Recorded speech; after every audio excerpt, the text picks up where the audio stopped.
Programme trust and tax with Khalid Mahmood के साथ मैं हूं फैज़ान आरिफ। आज हमारे प्रोग्राम का मौजू है बाय टू लेट प्रॉपर्टी। इस प्रोग्राम के दो हिस्से होंगे। आज जो प्रोग्राम का पहला हिस्सा है इसमें हमने जैसे मैंने कहा बाय टू लेट प्रॉपर्टी के बारे में बात करेंगे। अगले हफ्ते हम बाय टू लेट इनकॉर्पोरेशन के बारे में बड़ी तफसील से बात करेंगे और ये बड़ा अहम मौजू है जिस पर बहुत कुछ जानने की ज़रूरत है और बहुत सारे सवालात हैं जो खालिद साहब के सामने हम रखेंगे। खालिद महमूद साहब जैसे कि आप जानते हैं बहुत माहिर चार्टर्ड टैक्स एडवाइज़र हैं। इनके मशवरों से, इनकी रहनुमाई से बहुत से लोगों का फ़ायदा हो चुका है और आपका जो फीडबैक आता है उससे भी हमें अंदाज़ा होता है कि ये हमारा प्रोग्राम कितनी दिलचस्पी से देखा जाता है और इससे कितने लोग इस्तेफ़ादा करते हैं। ये प्रोग्राम हर मंगल को रात 8 बजे आप बराह रास्त यानी लाइव देखते हैं और इतवार को दिन के 11 बजे ये प्रोग्राम रिपीट होता है। वक्त ज़ाया किए बगैर प्रोग्राम के मौजू की तरफ चलता हूँ, बाय टू लेट प्रॉपर्टी के बारे में।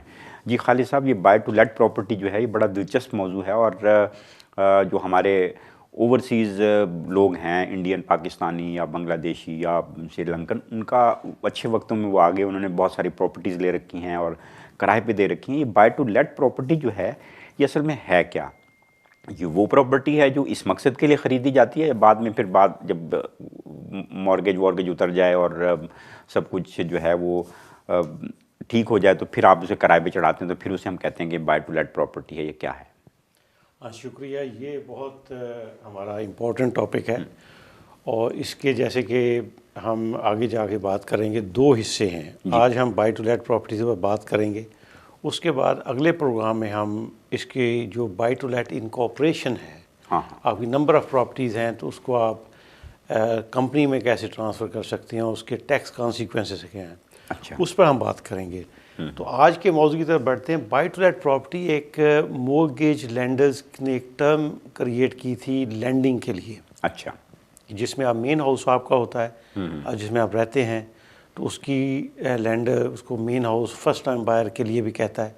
लेकिन इसके लिए जो है वो बाय टू लेट उसने कहा कि इसकी लैंडिंग जो है उसको डिटर्मिन करने के लिए बाय टू लेट प्रॉपर्टी, अगर आपने सेकंड प्रॉपर्टी लेके ठीक, अगर आपने उसको रेंट के ऊपर देना है, उससे आपने रेंट अर्न करना है, तो ये बाय टू लेट प्रॉपर्टी उसको कहते हैं। उसकी जो मोर्गेज लैंडिंग है उसकी टर्म थोड़ी सी डिफरेंट होती हैं। अच्छा, इंटरेस्ट थोड़ा सा ज़्यादा होता है, इंटरेस्ट रेट। ठीक, तो ये टर्मिनोलॉजी काफ़ी इस्तेमाल होती है। लेट टू बाई भी लोग कह देते हैं, बाय टू लेट भी कहते हैं। मकसद ये है कि ऐसी प्रॉपर्टी जिसमें आप नहीं रहते और आप ख़रीद के रेंट के ऊपर दे रहे हैं और उसका जो मोर्गेज इंटरेस्ट है वो अपनी रेंटल इनकम ये सब क्लेम करते हैं। तो जनरली इस सारे सिनारियो में हो तो आपको बाय टू लेट प्रॉपर्टी आप उसको बोल सकते हैं। अगर कोई शख्स कोई प्रॉपर्टी लेता है लेकिन ये डिक्लेयर नहीं करता कि ये बाय टू लेट यानी इस मकसद के लिए मैं ले रहा हूँ, लेकिन वो किराए पे चढ़ा देता है, तो ये कानूनी तौर पे इसकी क्या पोजीशन होती है?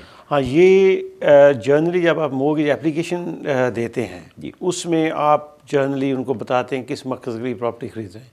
ठीक, अगर आपने नहीं बताया, फ़र्ज़ आपने कहा मैं अपने रहने के लिए ले रहा हूँ, आपको वो फर्स्ट टाइम बायर हैं, अगर आप वो रेट वो देते हैं, वो टर्म्स एंड कंडीशन वो होती हैं। ठीक, अगर बाद में आप वो रेंट के ऊपर दे देते हैं तो आपकी जो टर्म एंड कंडीशन है, जो स्मॉल प्रिंट जिसको बोलते हैं, अच्छा, तो वो आपने उसको कंट्रावीन किया, ब्रीच किया आपने, ब्रीच किया, तो लैंडर को अगर पता चले तो वो आपसे मोर्गेज वापस ले सकता है। इसका और कोई क्रिमिनल ऑफेंस नहीं है। वो मोर्गेज आपसे वापस ले सकता है कि साहब वापस कर दें, आपने जिस मकसद के लिए ली थी वो नहीं है। लेकिन अगर आपको किसी वजह से आप उसमें मूव नहीं हो सकते, ठीक, ठीक, कोई आपको वजह हो गई, आपने उसको रेंट पर ही देना है, ठीक, और टर्म 2 ईयर फिक्स टर्म है, 3 ईयर फिक्स टर्म है, तो लिहाजा फिर आप ये कर सकते हैं कि आप लैंडर को ख़त लिखें, उनको बताएं कि ये वजह हुई है। तो वो जो प्रोडक्ट है आपकी वो कन्वर्ट कर देते हैं बाद में। Some mortgage lender just charge about small amount, वो फिर कन्वर्ट कर देते हैं बाय टू लेट में। अगर उनको बता के की जाए तो ज़्यादा मुनासिब है। ठीक, ठीक, तो इसके अलावा कोई इसका कोई क्रिमिनल ऑफेंस नहीं है। लेकिन अगर आपकी कोई ऐसी पोजीशन है, फ़र्ज़ करें हाउस ऑफ कॉमन में एक केस हुआ था कि एक एमपी थे, उन्होंने अपनी प्रॉपर्टी जो है वो बाय टू लेट उन्हें करनी थी लेकिन मेन हाउस के तौर पर ख़रीदी थी। तो बाद में पता चला कि ये लेट करते रहे हैं, तो उसकी बड़ी अखबारों में भी आया कि ना भी इन्होंने कंट्रावीन की है, ब्रीच किया है, बताया नहीं था लेंडर को। इस तरह की चीज़ें नहीं होती। जब जर्नली आप उनको बता सकते हैं तो वो जर्नली अलाउ भी कर देते हैं। बिल्कुल ठीक। कुछ लोग टेलीफोन लाइन पे अभी से होल्ड किए हैं। मेरी उनसे गुजारिश है कि प्रोग्राम का जो पहला हिस्सा है हम अपने मौजू के हवाले से मुख्तस रखते हैं। उस मौजू पे हम कोशिश करते हैं कि पहले हिस्से में ज़रा तफसील से खालिद साहब से बात की जाए। अगले हिस्से में यानी प्रोग्राम के पहले वक्फे के बाद हम कोशिश करेंगे आपकी टेलीफोन कॉल्स भी लें और थोड़ा सा और इंतज़ार कर लीजिए। अच्छा खालिद साहब, अगर किसी शख्स ने कोई घर लिया है या प्रॉपर्टी ली है और बाद में वो साल 2 साल के बाद उसको वो घर तंग पड़ गया, बड़ा घर ले लिया और वो पिछला घर जो है वो उसने किराए पे दे दिया, तो वो प्रॉपर्टी क्या बाय टू लेट प्रॉपर्टी किसी ज़ुमरे में तो नहीं आएगी या उसको डिक्लेयर करना ज़रूरी है बाद में, ताकि उसमें टैक्स के मामलात में कोई पेचीदगियाँ पैदा ना हों? हाँ, अच्छा, ये काफ़ी हमने बहुत मौक़ों पर ये देखा है जी। लोग बड़ा हाउस ले लेते हैं पिछली, उसमें भी वही चीज़ है कि लेंडर अगर आपकी लेंडिंग है उसके ऊपर, अच्छा। तो आपको चाहिए कि आप लेंडर को इन्फॉर्म करें ठीक। और वो आपकी टर्म्स को चेंज कर देते हैं। जर्नली वो इंटरेस्ट रेट वही रखते हैं, इंटरेस्ट चेंज नहीं करते, कोई फ़ी थोड़ी सी चार्ज कर लेते हैं। तो ये होना ये चाहिए कि आप उनको इन्फॉर्म करें और बाई टू लेट प्रॉपर्टी बिल्कुल वो होगी आपकी, उसमें रेंट आप प्रॉपर्ली डिक्लेयर करें HMRC को। अच्छा। जो इंटरेस्ट है वो क्लेम करें उसके ऊपर। ठीक ठीक ठीक। तो मतलब ये कि अच्छा, बाज़ लोग ये भी करते हैं, कुछ लोग मशवरा देते हैं कि आप इस प्रॉपर्टी को अपने रहने के लिए ख़रीद लें और उसके बाद 10 साल के बाद आप चुपके से किराए पे दे दें इसको। तो क्या ऐसी भी कोई गुंजाइश है कि आपने अगर कोई प्रॉपर्टी बाय टू लेट नहीं ख़रीदी, अपने रहने के लिए ख़रीदी और साल के बाद आप उसे किराए पे दे सकते हैं? हाँ, आप दे तो सकते हैं, वेरी फर्स्ट डे से दे सकते हैं। जैसे मैंने पहले जिक्र किया कि आप उसमें लेंडर की टर्म को आप अगर ब्रीच करेंगे तो हो सकता है कि वो फिर आपको मोर्गेज वापस देनी पड़े अगर उनको इसकी चीज़ों को मालूम हो जाए। और उसके अलावा कोई इसका कोई बहुत बड़ा क्रिमिनल ऑफेंस नहीं है। मैं ये कह रहा हूँ कि लोग ये समझते हैं कि पता नहीं ये कोई रजिस्ट्रेबल ऑफेंस है। मोर्गेज की टर्म आपने ब्रीच कर ली और हो सकता है कि वो इंटरेस्ट रेट डिफरेंट थे, आपने उसको अगर डिलिबरेटली किया है तो ये बहुत बुरी बात है। लेकिन जनरली आप लेंडर से कम्युनिकेट करें, उनको इन्फॉर्म करें कि ये सिचुएशन हुई है, तो वो आपको अकोमोडेट कर लेते हैं। बाज़ का वो प्रोडक्ट बिल्कुल बदल देते हैं, आपको बाय टू लेट प्रोडक्ट दे देते हैं। अच्छा, ये ज़ाब्ते तब्दील होते रहते हैं, ज़ाहिर है इस मुल्क के अंदर टैक्स का जो निज़ाम है वो वक्त गुजरने के साथ साथ जदीद होता रहता है। तो बहुत सारे लोग जो अच्छे वक्तों में जिन्होंने कई प्रॉपर्टीज़ ख़रीदी थी यहाँ, तो वो पहले तो ये था कि जो प्रॉपर्टी से किराया आ रहा है वो मॉर्गेज चली जाती थी, टैक्स ऑफिस को बताने की ज़रूरत नहीं थी। अब भी लोग ऐसा करते हैं, प्रॉपर्टीज़ ले रखी हैं, बाय टू लेट डिक्लेयर नहीं किया हुआ उनको, और वो जो किराया आ रहा है वो बीवी को, बच्चों को, सबको उसमें तकसीम हो रहा है और उनका ख्याल है कि बस काम चले जा रहा है। तो इस सूरत में अगर वो उनको फ़र्ज़ कीजिए कोई हमारा प्रोग्राम देख रहा है, उसको ख्याल आए कि नहीं ये चीज़ जो है बड़ी ख़तरनाक है, इसको डिक्लेयर होना चाहिए, टैक्स ऑफिस को बताना चाहिए या हमारे लैंडर को पता चलना चाहिए, तो उसका आसान तरीका क्या है? बिल्कुल आसान तरीका है कि अगर बाय टू लेट प्रॉपर्टी है, आप उसके ऊपर रेंट ले रहे हैं, तो आपकी ज़िम्मेदारी है कि आप HMRC को इन्फॉर्म करें। अगर आप टैक्स रिटर्न फाइल नहीं करते, तो आप उसको ऑनलाइन वेबसाइट पर जाके आप उसको रजिस्टर कर सकते हैं सेल्फ असेसमेंट के लिए। और इट डज़ नॉट मैटर कि आपका अगर किराया जो आ रहा है उससे आपके ख़र्चे ज़्यादा हैं, उस सूरत में भी आपको टैक्स रिटर्न फाइल करनी है। अगर आपको लॉस हो रहा है तो लॉस फ्यूचर में वो कैरी फॉरवर्ड हो सकता है और उसके बाद आप उसको फ्यूचर के प्रॉफिट के अगेंस्ट ऑफसेट कर सकते हैं। तो आपको चाहिए कि वो उसको लाजमी तौर पर रजिस्टर करें, और अगर रजिस्टर नहीं करेंगे और बाद में फ़र्ज़ करें आपने HMRC को तकरीबन डिफरेंट 15-16 डिफरेंट सोर्सेज हैं आजकल ऐसे, जहाँ से पता चलता है कि जनाब इनके पास ये प्रॉपर्टी थी, इन्होंने डिक्लेयर नहीं किया हुआ था। आजकल तो अपने बहन भाई शिकायत कर देते हैं कि ये, हाँ, लोग शिकायत भी कर सकते हैं। बहुत सारे सोर्सेज ऐसे हैं जो अगर कोई आपका लैंड जो आपका है टेनेंट है, जी जी, वो अगर सोशल सिक्योरिटी बेनिफिट ले रहा है, ठीक, तो वहाँ से भी रेवेन्यू को पता चलता है, लैंड रजिस्ट्री से पता चलता है। बहुत सारे सोर्सेज हैं। तो लिहाजा आपको चाहिए कि आप उसको डिक्लेयर करें। और ये नहीं हो सकता कि आप अपना रेंट ले रहे हैं, आप बच्चों में तकसीम कर दें कि चलें कुछ पता नहीं चला। जब भी पता चलेगा आपको नॉर्मल टैक्स देना पड़ेगा, उसके ऊपर अप टू 100% पेनल्टी भी हो सकती है। अच्छा अच्छा, और फिर इंटरेस्ट भी होगा। तो लिहाजा ये एक ऑफेंस है टेक्निकली, टैक्स ऑफेंस, जिसमें वो अगर आपने डिक्लेयर नहीं किया तो आपको करना चाहिए।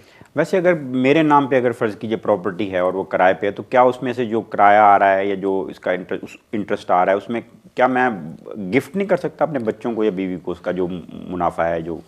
अच्छा, इंटरेस्ट का आपने जिक्र किया, ज़ाहिर उसमें आप मकसद है आपका किराया जो आ रहा है जी। इंटरेस्ट के मतलब मैं एक जिक्र कर दूँ जाते जाते जो बाई टू लेट प्रॉपर्टी जिनके पास है, इंटरेस्ट जो उसके रूल बहुत बदल गए थे। अच्छा 2017 में ये रूल कंप्लीटली बदल गए थे। उसके 4 ईयर का ट्रांजिशन पीरियड था। अच्छा अच्छा जो 40% टैक्स पेयर थे उनके लिए रूल अब कंप्लीटली इस तरह बदल गए हैं। पिछला साल जो था 1920 टैक्स ईयर, 5 अप्रैल 2020 को वो साल ख़त्म हो गया। जो ट्रांजिशन थी वो कंप्लीट हो गई। अच्छा। अब नए रूल हैं। नए रूल के मुताबिक अगर 40% टैक्स पेयर हैं आप, ठीक तो आप जो इंटरेस्ट पे कर रहे हैं रेंटल प्रॉपर्टी के ऊपर, उसका सिर्फ 20% टैक्स रिलीफ आपको मिलेगा। अच्छा बहुत सारी गलत फहमियाँ हैं लोगों के अंदर कि जनाब इंटरेस्ट रिलीफ बिल्कुल नहीं मिलेगा। जो 40% टैक्स पेयर हैं उनको ये बताया गया है कि जनाब इंटरेस्ट रेट अब आपको रिलीफ नहीं मिलेगा। अच्छा ये बात दुरुस्त नहीं है। आपको रिलीफ मिलेगा। पहले 40% आपको डिडक्शन मिलती थी, अच्छा अब आपको 20% लाजमी मिलेगी। अच्छा जो 40% टैक्स पेयर नहीं है, अच्छा जो जिनकी इनकम 50,000 पाउंड से कम है, अच्छा उनको कोई मसला नहीं है। ठीक वो उनका इंटरेस्ट 100% टैक्स डिडक्टेबल है, ठीक क्योंकि उनका 20% ही उनका मैक्सिमम रिलीफ है और 20% लॉ के मुताबिक अलाउ भी होता है। ठीक ठीक आपने जिक्र किया कि अगर हस्बैंड वाइफ की जॉइंट प्रॉपर्टी है जी तो वो उनको 50% ईच अपने नाम पर शो करनी चाहिए इनकम। ठीक ठीक तो अगर आपकी इनकम फ़र्ज़ करें जॉइंट प्रॉपर्टी नहीं है ठीक और एक सिंगल नाम के ऊपर प्रॉपर्टी, आमतौर पर देखा है जी हस्बैंड के नाम पर प्रॉपर्टी है ठीक और बाई टू लेट प्रॉपर्टी है, उसकी ही 40% टैक्स पेयर। वो सोचता है कि ये इनकम जो है, चूँकि मैं 40% रेंट के ऊपर टैक्स दे रहा हूँ, जी ये मैं इनकम अपनी वाइफ को दे देता हूँ, मैं गिफ्ट कर देता हूँ। ये बहुत से लोग कर रहे हैं, ये सही नहीं है। ठीक अगर उनकी इंक्वायरी होगी तो फिर उनके ऊपर ही टैक्स लगेगा, पेनल्टी भी लगेगी, इंटरेस्ट भी लगेगा। ठीक तो लिहाजा उनको चाहिए कि वो प्रॉपर्टी जो अगर 50% इनकम वो देना चाहते हैं तो लैंड रजिस्ट्री के ऊपर अपनी मिसेस का नाम दें, उनको 50% गिफ्ट करें। अच्छा लैंड रजिस्ट्री पर करें। और अगर मोर्गेज लैंडर है, मोर्गेज लैंडर को आप बताएं कि मैं अपनी वाइफ का नाम इसमें डालना चाहता हूँ। उसके बाद फिर वो उनकी एलिजिबिलिटी होगी, फिर उनको आप 50% रेंट दे सकते हैं, बल्कि उससे ज़्यादा भी दे सकते हैं। बिल्कुल ठीक। तो ये लाजमी तौर पर आपको लीगली पहले ट्रांसफ़र करना पड़ेगा, फिर आप कर सकते हैं। अच्छा, अभी एक और सवाल है। उस सवाल की तरफ जाने से पहले छोटी सी बात और आपसे पूछना चाहूँगा। कुछ लोग हैं जिन्होंने अपने घर का एक हिस्सा किराए पे दे रखा है। फ़र्ज़ कीजिए किसी का बड़ा घर है, बच्चे पढ़ने के लिए कहीं और चले गए हैं, 4-5 कमरों का घर है, तो 2 कमरे, 3 कमरे या 1 कमरा किराए पे दे दिया है, तो उसका जो किराया आएगा तो उसमें टैक्स के मामला क्या कहते हैं उसमें कोई? हाँ, उसमें ये है कि रेंट रूम एक स्कीम है। अगर आप अपने घर के अंदर एक कमरा है या एक से ज़्यादा भी कमरे, आप पार्टली आप लॉज भी कर रहे हैं, आपने लॉजर रखा हुआ है, तो अप टू 7,500 पाउंड तक पर एनम, अच्छा, वो अगर आप उसे रेंट ले रहे हैं तो वो टैक्स फ्री है। अच्छा, वो ऑटोमेटिक है, उसके लिए आपको कहीं HMRC को इवन नोटिफाई करने की ज़रूरत नहीं है। ठीक ठीक। अगर आपका रेंट ज़्यादा है, फर्क है आप 8,000 रेंट ले रहे हैं, तो फिर ये नहीं कि आपका 500 जो आखिरी है वो टैक्सेबल होगा, इस तरह नहीं है। फिर सारा आपको डिक्लेयर करना पड़ेगा। नोटिफिकेशन करना पड़ेगा और फिर आपको सारा डिक्लेयर करना पड़ेगा। ठीक ठीक। Program trust and tax with Khalid Mahmood जारी रहेगा। वक्त गुजरने का एहसास ही नहीं होता। मुझे बार बार बताया जा रहा है कि टेलीफोन लाइन पे भी लोग होल्ड किए हुए हैं, सवालात भी बहुत सारे हैं मेरे सामने, लेकिन प्रोग्राम में एक शॉर्ट ब्रेक का वक्त हुआ है। वक्फे के बाद हाजिर खिदमत होते हैं।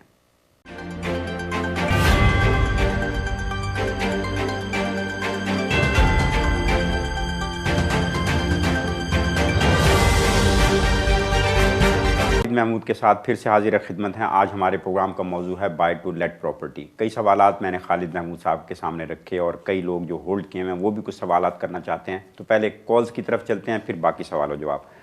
हेलो हेलो जी, कौन और क्या पूछना चाहेंगे? हाँ जी, अस्सलाम वालेकुम। वालेकुम सलाम जी, कौन और क्या पूछना चाहेंगे? एक ख्याल बोल रहा हूँ जी, मेरे पास प्रॉपर्टी है,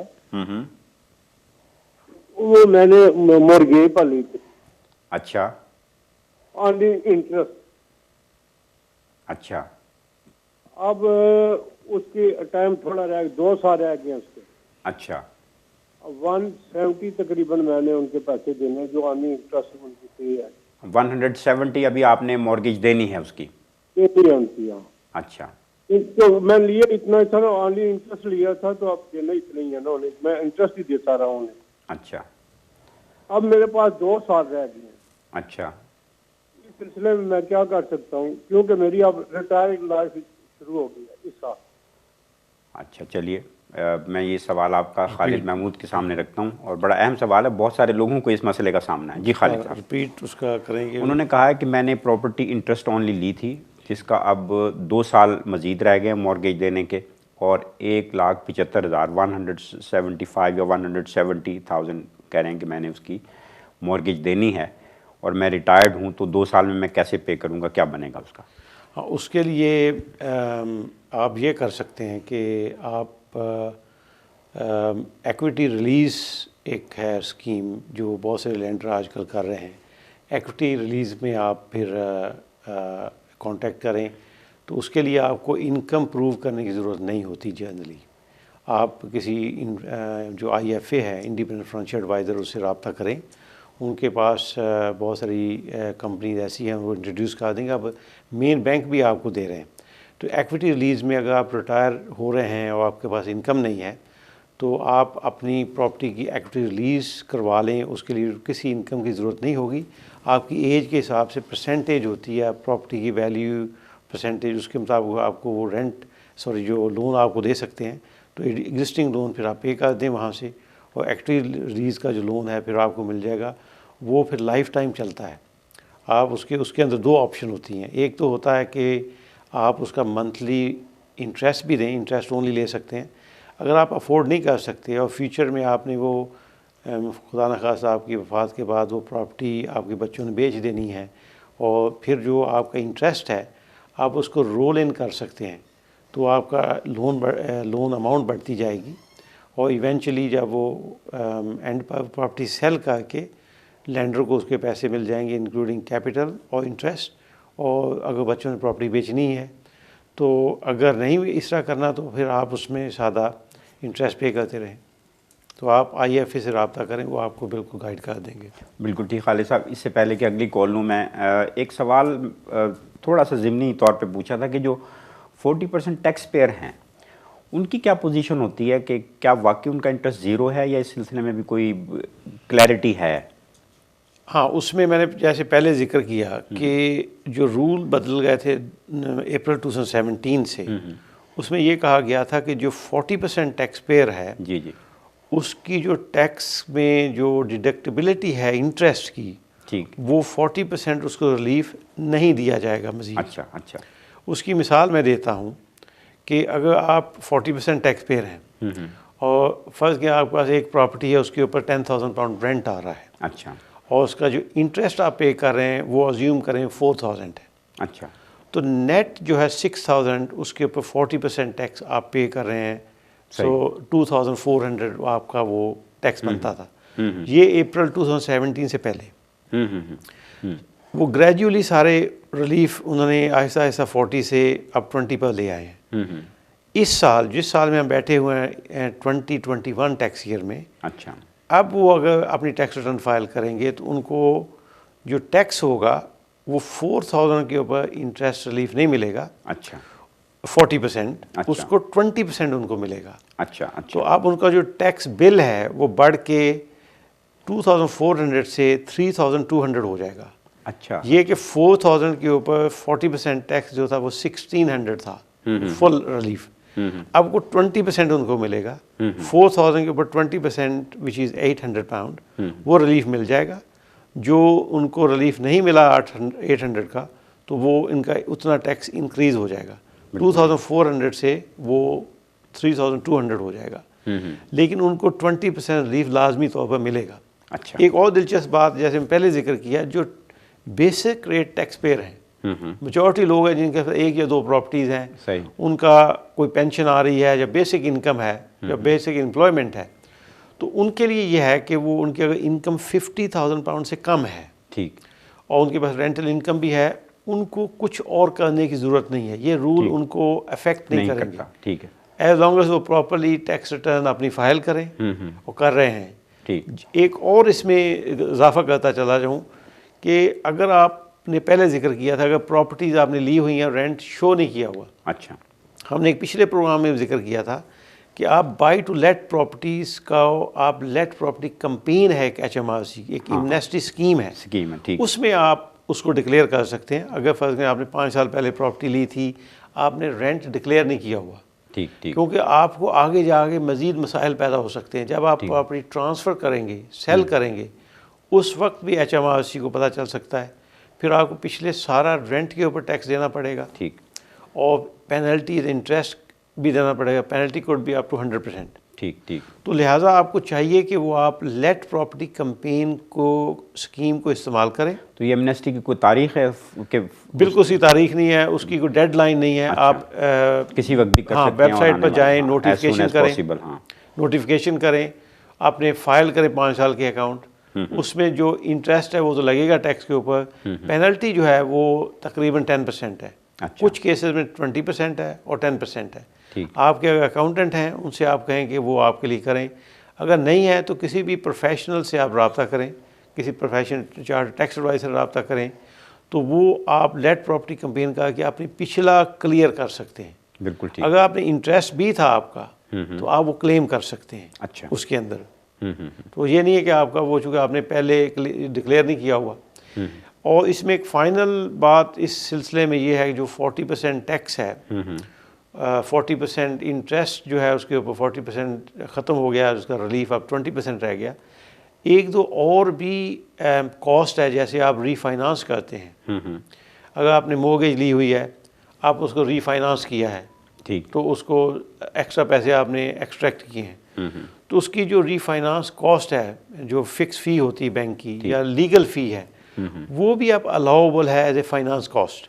अच्छा। पहले जर्नी अलाउबल नहीं थी, तो उसको प्रॉपर्टी की वैल्यू में ऐड करते थे, वो भी अलाउबल है उसके अंदर। ठीक।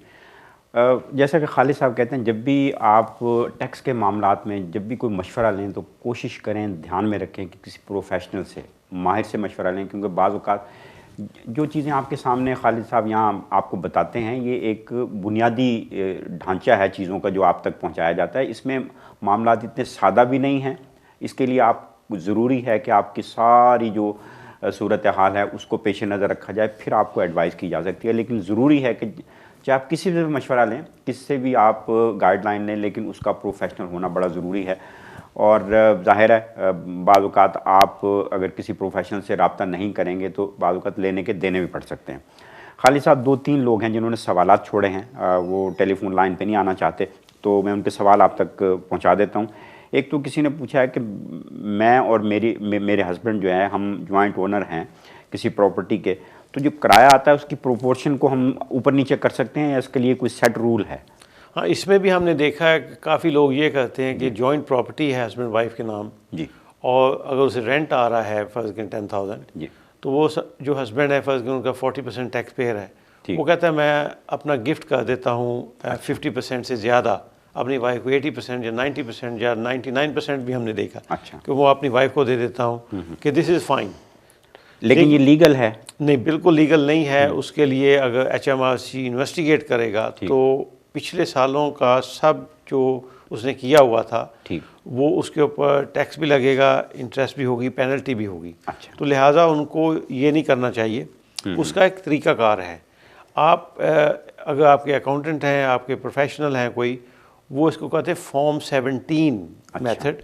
वो HMRC का एक फॉर्म है जिसमें आप डिक्लेयर कर सकते हैं प्रॉपर्टी को। पहले आप उसको सेवर करें, इसको कहते हैं टेनेंट इन कॉमन में करने के बाद, या जो एक्चुअल प्रोपोर्शन था जब आपने प्रॉपर्टी ली थी और उसमें जितना इन्होंने, आपने फ़र्ज़ करें आपकी मिसेज़ ने ज़्यादा कंट्रीब्यूट किया था, अच्छा, अगर डिपॉजिट दिया था फ़र्ज़ करें 30,000, ठीक, आपकी मिसेज़ ने 20,000 कंट्रीब्यूट किया था, she is entitled to 66% of the rental income. अच्छा, उस प्रोपोर्शन में भी आप HMRC को कह सकते हैं कि साहब ये हमारी एक्चुअल डिपॉजिट है, ये हमारी प्रोपोर्शन होनी चाहिए, 50-50 नहीं। ठीक। फॉर्म 17 का मतलब ये है कि आप हस्बैंड और वाइफ की अलग अलग टैक्स ऑफिस में जाएगा और वो उसके मुताबिक फ्रॉम दैट डेट जब से उनको मिलेगा ऑथोराइज करेंगे, उसके बाद से, पिछले सालों का नहीं हो सकता, उसके बाद फिर आप उसको कर सकते हैं। या फिर आप, जैसे पहले जिक्र किया, लैंड रजिस्ट्री के ऊपर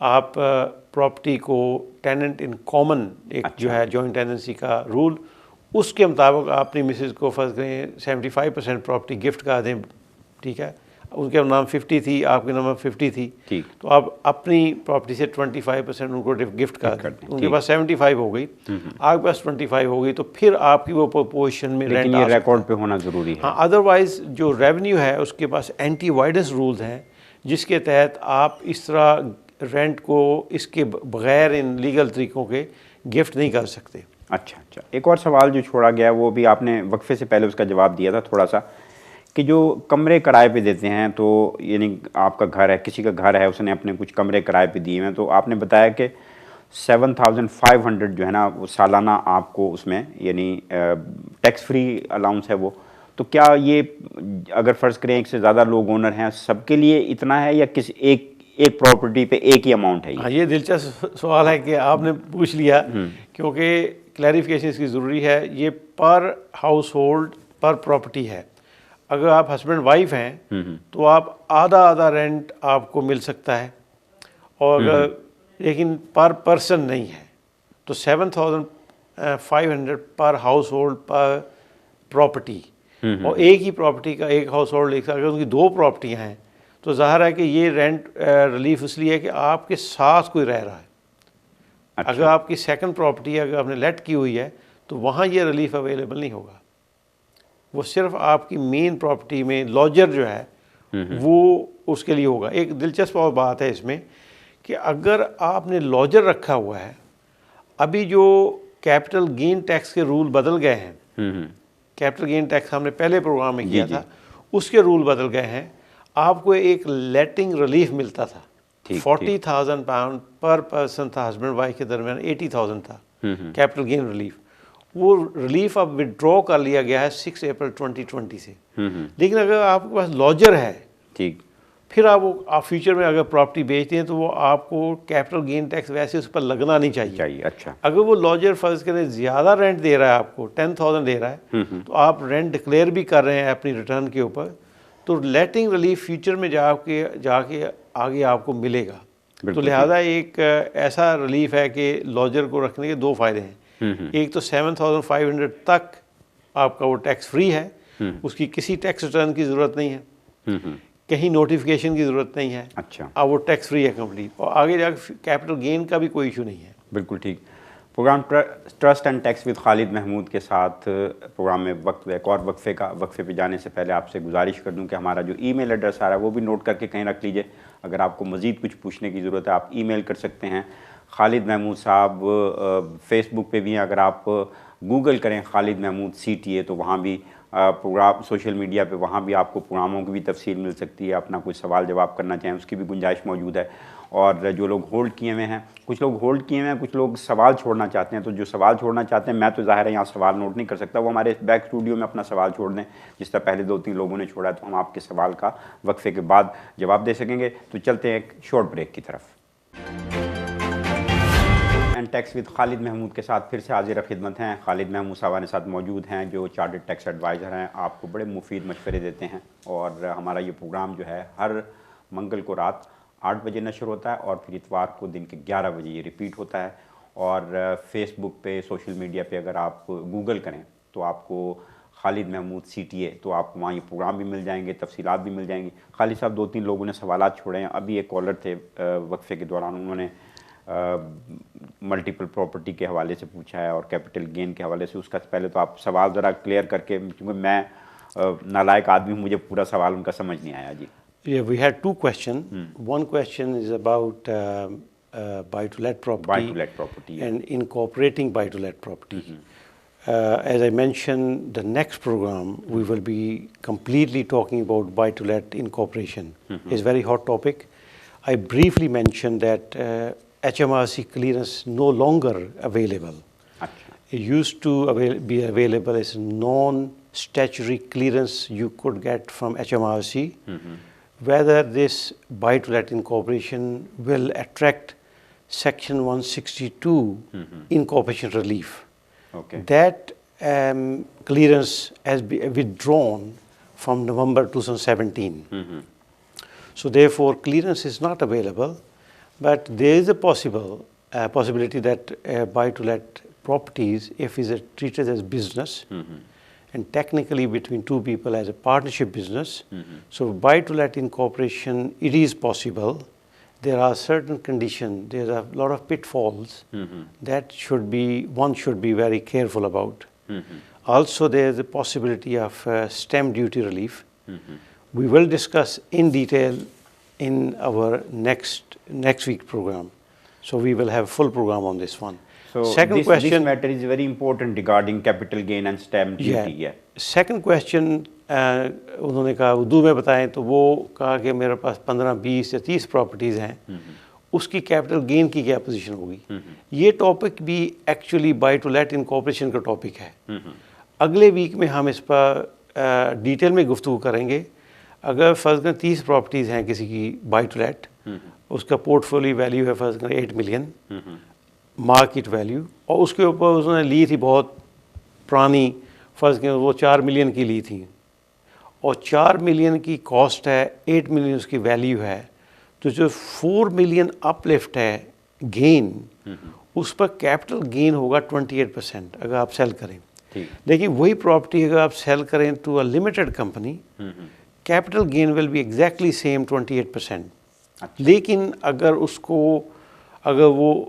वो बिज़नेस के तौर पर चला रहे हैं और technically is a partnership business, और उसकी शर्तें सारी पूरी हो जाएं, तो उसमें लेंडिंग भी है, उसका भी मैं जिक्र करूंगा कि लेंडिंग को कैसे आपने ट्रांसफ़र करना है। तो अगर वो सारी शर्तें पूरी हो जाएं, तो जो सेक्शन 162 रिलीफ है ये ऑटोमेटिक है। अच्छा, इसको अप्लाई करने की ज़रूरत नहीं। अच्छा, तो फिर उनका कैपिटल गेन जब ट्रांसफ़र करेंगे टू लिमिटेड कंपनी, वो ज़ीरो होगा। अच्छा, और इसलिए ज़ीरो होगा कि जो गेन है it will be held over against the share of the new company. अच्छा, again we will discuss next week. It's quite interesting topic. Mister Khalid साहब, आप हमेशा ये कहते हैं कि रूल जो हैं वो चेंज हो गए हैं, और ज़ाहिर है टैक्स के मामलात में दिन ब दिन तब्दीलियाँ आती रहती हैं। सरकमस्टांसिस ख़ास तौर पे अब जो सरकमस्टांसिस चल रहे हैं कोविड-19 की वजह से, तो बहुत सारे लोग हैं जिनको नहीं पता कि ज़ाब्ते बदल गए हैं। टैक्स के जो प्लानिंग करने वाले हैं उनको भी बहुत सारे लोगों को नहीं अंदाज़ा। तो अगर किसी शख्स को पता ही नहीं है और वो HMRC उसे कोई नोटिस भेजे, या उसके HMRC के नोटिस में कोई ऐसी बात है और वो जो आदमी जिसको कोई मसला दरपेश है वो कहे कि मुझे तो पता ही नहीं था कि ये नए रूल्स क्या हैं, तो क्या ये जस्टिफिकेशन है ये, या हो सकती है? नहीं, ये बिल्कुल जस्टिफिकेशन नहीं है। जनरली आपके पास अगर बाय टू लेट प्रॉपर्टीज़ हैं तो आप ज़ाहिर अपने अकाउंट जो हैं वो सबमिट करते होंगे, टैक्स सबमिट करते होंगे। मेजॉरिटी लोगों के पास अकाउंटेंट्स हैं। आप कोशिश करें कि जो क्वालिफाइड अकाउंटेंट है उनको आप हायर करें, या चार्टर्ड अकाउंटेंट हो, सर्टिफाइड अकाउंटेंट हो, उनको हायर करें। ऐसे बहुत सारे लोग हम अनफॉर्चुनेट देखा जो क्वालिफाइड नहीं हैं, वो उनको आप बुक कीपर कह सकते हैं। विद ड्यू रिस्पेक्ट, उनका बुक कीपिंग का अपना एक पूरा प्रोफेशन है, लेकिन ज़रूरी नहीं कि वो टैक्स के हर मामले के माहिर हों। तो आपको अगर आपकी सीरियस टैक्स प्लानिंग की ज़रूरत है तो आप किसी चार्टर्ड टैक्स एडवाइज़र से पता करें, जो आपको ज़्यादा अच्छा मशवरा दे सकते हैं। इवन चार्टर्ड अकाउंटेंट से भी अच्छा मशवरा दे सकते हैं। तो आपको चाहिए कि आप उनसे मालूमात लें, वो आपको सारे रूल बताएंगे जैसे हम आज बता रहे हैं। इस तरह हम अपने सब क्लाइंट को ये रूल बताते हैं और उनको अपडेट करते हैं, ताकि उनको बिल्कुल अंदाज़ा हो कि कहाँ चेंजेस हो रही हैं। हर साल बजट में बहुत सारे रूल चेंज होते हैं, तो ये कोई स्टैटिक चीज़ नहीं है कि जनाब 10 साल पहले रूल थे वो अभी चलते जा रहे हैं। रूल चेंज होते रहते हैं। एक और बात जो बड़ी अहम है इस सिलसिले में कि आपने पिछली दफ़ा जब हमने प्रोग्राम ख़त्म किया तो आपने एक बड़ा शानदार लफ्ज़ मेरी मालूमात में इजाफे के लिए बोला, जिसे आपने टैक्स हेल्थ कहा था। और बहुत सारे लोग हैं जिनके पास बहुत सारे एसेट्स हैं, बहुत सारी प्रॉपर्टीज़ हैं, कुछ किराए पे हैं, तो उनको अंदाज़ा नहीं है कि मैं जिस क्वालिफाइड या नॉन क्वालिफाइड या जो भी शख्स है जिससे वो अपने टैक्स के मामला जो देखते हैं, अगर उनको अंदाज़ा करना हो कि भाई हम सही टैक्स दे रहे हैं, हमें सब ज़ाब्तों के मुताबिक कुछ हो रहा है, तो क्या किसी आप जैसे क्वालिफाइड बंदे के पास आ सकते हैं टैक्स हेल्थ के लिए? ज़रा इसकी वजाहत कर दें। हाँ, ये जो टर्मिनोलॉजी है, टैक्स हेल्थ चेक है। हाँ, टैक्स हेल्थ चेक। जनरली जब आपको हेल्थ का कोई मसला होता है तो आप बूपा या एक्सा वगैरह उनकी वो प्रोग्राम है उनका कि आप करते हैं जाके टैक्स हेल्थ से आपने चेक, हाँ। उसमें वो 70 पॉइंट चेक करते हैं। इसी तरह टैक्स का भी हेल्थ चेक है। हाँ। अगर आपकी सिचुएशन मोर कॉम्प्लेक्स है, बिजनेसेस हैं, प्रॉपर्टीज़ हैं, और आपके अकाउंटेंट कई सालों से कर रहे हैं, आपको वो एक आप समझते हैं बिल्कुल सही हो रहा है, वाई नॉट आप अपनी सेकंड ओपिनियन लें, किसी चार्टर्ड टैक्स एडवाइज़र के पास जाएं। फ़र्ज़ करें हम जो कर रहे थे उसमें था कि हम बिल्कुल उसकी 3 साल के अकाउंट्स, 3 साल की टैक्स रिटर्न लेके उनकी सिचुएशन को समझ के उनकी फिर देखते हैं कि उनकी जो टैक्स हेल्थ है वो उसका क्या वो राइट अमाउंट ऑफ टैक्स दे रहे हैं, ठीक या उनको सर्टन रिलीफ वो क्लेम कर सकते हैं। तो ये आप करवाएं, उसकी एक रिपोर्ट आपको मिलेगी और रिपोर्ट में आपको पता चलेगा कि यार ये तो मैं चीज़ें नहीं कर रहा था, ये आप क्लेम कर सकते हैं, रूल बदल गए हैं। तो आपने जो स्ट्रक्चर पहले बनाया था हो सकता है वो सूटेबल ना हो, तो आप बिल्कुल आपको अपनी टैक्स हेल्थ चेक करनी चाहिए। नहीं, आप इतने सीनियर टैक्स एडवाइज़र हैं, चार्टर्ड टैक्स एडवाइज़र हैं, बेशुमार लोग आपके पास मशवरे के लिए आते हैं, हम इतने अरसे से प्रोग्राम कर रहे हैं, इतना हमें फीडबैक मिलता है। क्या कभी ऐसा भी होता है जब कोई शख्स आपके पास आया कि जी मेरी जो टैक्स हेल्थ चेक है ज़रा देख लें, तो आपने देखा, आपने कहा नहीं भी जो भी आपका टैक्स एडवाइज़र है, चार्टर्ड टैक्स एडवाइज़र है, वो बेहतरीन काम कर रहा है, ऐसा भी होता है कभी कभी? हाँ, बहुत मौक़ों पर हमने देखा है कि अगर आउट ऑफ 10 हम लोगों की टैक्स हेल्थ चेक की है, उसमें तकरीबन 8 से 9 लोगों को मज़ीद एडवाइस की ज़रूरत होती है। अच्छा। वो समझते थे कि जनाब ये इनकी टैक्स प्लानिंग बिल्कुल सही हो रही है, ठीक। लेकिन ज़रूरी नहीं है कि हर जो अकाउंटेंट या चार्टर्ड अकाउंटेंट वो टैक्स का भी स्पेशलिस्ट हो। ठीक है। तो आप स्पेशलिस्ट के पास जाएं, क्वालिफाइड होना ज़रूरी है ताकि वो मामलात को बारीकी से क्वालिफाइड हो और फिर अपने फील्ड का भी माहिर हो। तो उससे ज़ाहिर है अगर आप जीपी के पास जाएंगे तो आपको बेसिक बुनियादी चीज़ें पता चलेंगी। अगर आप स्पेशलिस्ट के पास जाएंगे, न्यूरो सर्जन या हार्ट सर्जन, वो आपको स्पेशलिस्ट चीज़ बताएगी, ये बिल्कुल वही चीज़ है। बिल्कुल ठीक है। लेकिन फ़र्ज़ कीजिए कि किसी को शुबा है, अच्छा बहुत सारे लोग हैं ऐसे टैक्स एडवाइज़र हैं जो कहते हैं कि जी आई एम द बेस्ट, तो लेकिन ये कि अगर किसी को कोई मसाइल हो रहे हैं तो क्या उसके पास ये गुंजाइश मौजूद होती है कि किसी के पास वो टैक्स हेल्थ चेक के लिए चला जाए, उसको बताए बगैर, जो जिसके साथ ऑलरेडी वो एडवाइस ले रहा है जिससे? बहुत अच्छा सवाल। आप बिल्कुल जा सकते हैं। आपके फ़र्क है कि चार्टर्ड अकाउंटेंट हैं, आपकी फ़र्म है जो आपके सारे मामला देख रही है, आप फ़र्ज़ करें आपने टैक्स हेल्थ चेक करनी है, तो आप किसी चार्टर्ड टैक्स एडवाइज़र को तलाश करें जो CTA हो। अच्छा। वो CTA इसलिए मैं कह रहा हूँ कि वो स्पेशलिस्ट दिन रात यही काम करते हैं। ठीक। या टैक्स प्लानिंग करते हैं या टैक्स इन्वेस्टिगेशन करते हैं। ठीक। तो वो आपकी इन्फॉर्मेशन लेके आपको कहेंगे कि साहब बिल्कुल चीज़ें आपके सारे रिलीफ आपको मिल रहे हैं, आपकी प्लानिंग बिल्कुल सही है या नहीं सही है। ठीक। अगर नहीं सही है तो आपको रिपोर्ट बना देंगे, उसके कुछ चार्जेस होंगे, रिपोर्ट बना देंगे, या आपके पास चॉइस होगी अपने पहले अकाउंटेंट के पास ले जाएं कि ये चीज़ें आप हमारे लिए कर दें, वो बिल्कुल कर सकते होंगे।